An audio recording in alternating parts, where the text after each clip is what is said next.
ଆପଣ ଛେନାପୋଡ଼ର ଜନକ ବିଷୟରେ ଜାଣିଛନ୍ତି କି? ଯଦି ଜାଣିନାହାନ୍ତି ଜାଣି ରଖନ୍ତୁ।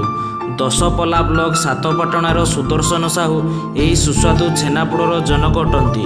ସୁଦର୍ଶନ ପିତାଙ୍କର ସାତପାଟଣାରେ ଏକ ଜଳଖିଆ ଦୋକାନ ରହିଥିଲା। ଜଳଖିଆ ଦୋକାନ ନିମନ୍ତେ ପ୍ରତିଦିନ କଞ୍ଚା ଛେନା ଅଣାଯାଇ ଏଥିରେ ରସଗୋଲା, ଛେନା ଗଜା ଇତ୍ୟାଦି ପ୍ରସ୍ତୁତ କରାଯାଇଥାଏ। ଥରେ କଞ୍ଚା ଛେନା ବଳି ପଡ଼ିଥିଲା। ଏହାକୁ କିଭଳି ସଦୁପଯୋଗ କରାଯିବ ସେହି ଚିନ୍ତା 14 ବର୍ଷ ବୟସ୍କ ସୁଦର୍ଶନକୁ ଘାରିଥିଲା। ତାଙ୍କ ମସ୍ତିଷ୍କକୁ ଏକ ଅଭିନବ ଚିନ୍ତା ଆସିଥିଲା।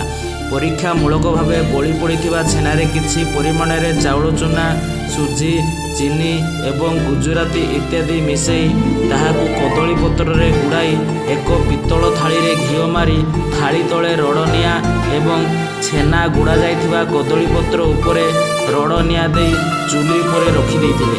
ପରଦିନ ସକାଳେ ଏହାକୁ ସୁଦର୍ଶନ ଖୋଲିଥିଲେ। ତେବେ ପୋଡ଼ା ଯାଇଥିବା ଛେନାକୁ ପ୍ରଥମେ ସେ ଚାଖି ବେଶ୍ ଆମୋଦିତ ଏବଂ ଉତ୍ସାହିତ ହୋଇପଡ଼ିଥିଲେ। ଏହା ହିଁ ହେଉଛି ନୟାଗଡ଼ର ପ୍ରସିଦ୍ଧ ଛେନାପୋଡ଼।